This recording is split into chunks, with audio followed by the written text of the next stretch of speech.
नमस्कार, मी रुपेश धोत्रे. काल एक बाईट झाली रमेश बारसकरांची. आता निवडणूक झालेली आहे. निवडणूक झाली आहे. बीजेपीचे 11 आलेले आहेत सदस्य नगरसेवक निवडून. शिवसेनेचे 8 आलेले आहेत. मशालचं 1 आलेला आहे. निवडणूक झाली. आता मोहोळ शहराच्या विकासासाठी काहीतरी बोलावं, काहीतरी काम करावं असं मला वाटलं होतं.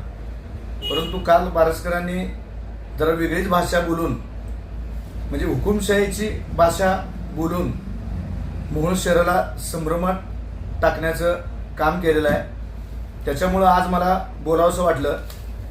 काल त्यांनीच सांगितलं, मला वाटतं बहुतेक त्यांना अभ्यास थोडा कमी असावा.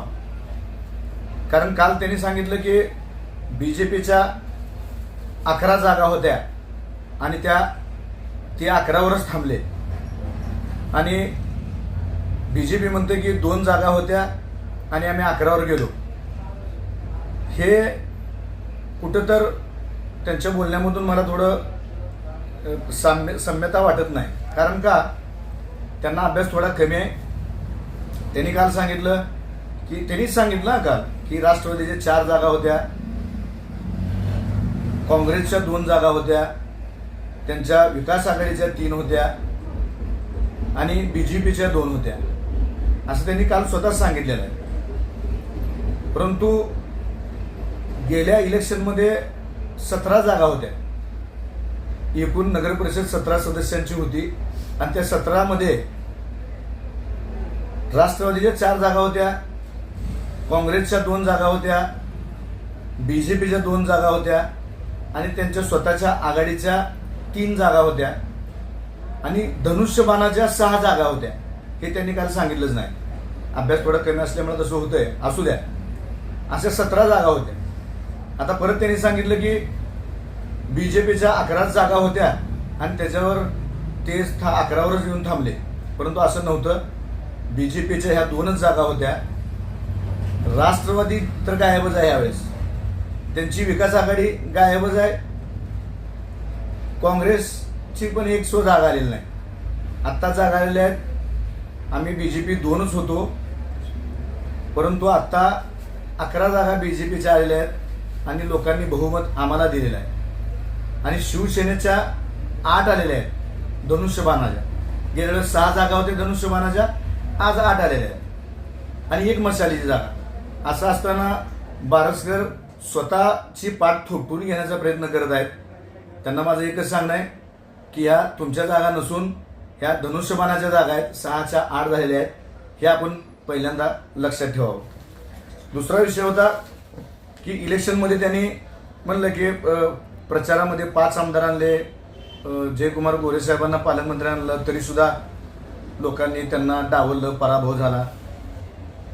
असं काय नसतंय. ही प्रचाराची पद्धत आहे की मोठे मोठे नेते आणणे आणि प्रचार करणे. आता त्यांनी सुद्धा राज्याचे मुख्यमंत्री, माजी मुख्यमंत्री एकनाथ शिंदे साहेबांना पण इथं आणून सभा घेतलीच की.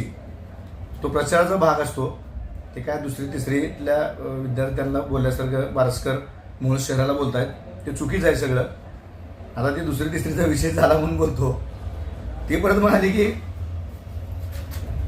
जिल्ह्यामध्ये कुठेही 2री 3रीच्या वर्गात जरी गेलं तरी बारसकर नगराध्यक्ष आहेत असं म्हणतात. बरोबर आहे. ते 2री 3रीचे विद्यार्थीच म्हणणार तुम्हाला, कारण 2री 3रीचं शिक्षण असेल तुमचं बहुतेक, त्याच्यामुळे ते म्हणत असतील. तुम्हाला कशाला डॉक्टर वकील जनता ओळखणार नाही. तुम्हाला संधी चांगली दिली होती राजन मालकांनी, परंतु आपण त्या संधीचा फायदा न घेता गैरफायदा घेतला. आपल्या 2.5 वर्षाच्या काळामध्ये आपण काय काम केलं हे जनतेला माहिती आहे. ते काय सांगण्याची गरज नाही.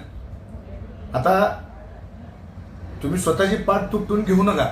माझे 8 आले, माझे शिवसेनेचे 8 आले. हो, शिवसेनेचे झाले, पण ते धनुष्यबाणाचे 8 आले, कारण गेल्या इलेक्शनमध्ये धनुष्यबाणाचे 6 सीटं होती आणि ते आता 2 वाढलेत. त्याच्यामुळं तुम्ही स्वतः काय त्याचा उगाच श्रेय घेत बसू नका. दुसरा विषय होता, आपण 3 वर होता, 3 वर गेल्या वेळेस महाविकास आघाडी तुमची काहीतरी होती तसली. त्या 3 नगरसेवकाची म्हणजे तुमची तेवढी मॅजॉरिटी होती, त्याच्यावर तुम्ही 1 वर जा तुम्ही स्वतः, कारण तुम्ही आता धनुष्यबाणात आहे, त्यामध्ये धनुष्यबाणाची सीट आहे, तुमचा स्वतःचा 1 झाला आहे, हे तुम्ही आपलं ध्यानात ठेवा. आणि एक विषय तुम्ही मांडला, तर मला वाटलं होतं की तुम्ही थोडं हुशार असाल, नगराध्यक्षपद तुम्ही भोगलेलं आहे, तुम्हाला सगळं माहिती असेल, पण तुम्हाला बहुतेक अभ्यास नाहीच.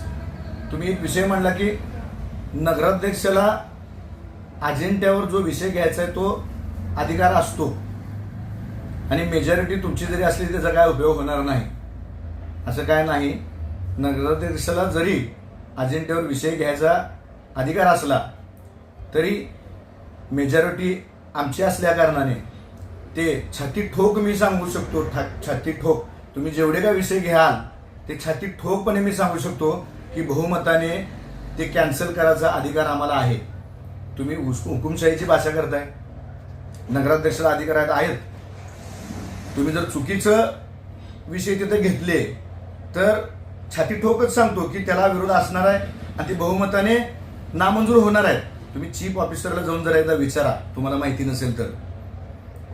दुसरी गोष्ट, तुम्हाला माहिती नसेल की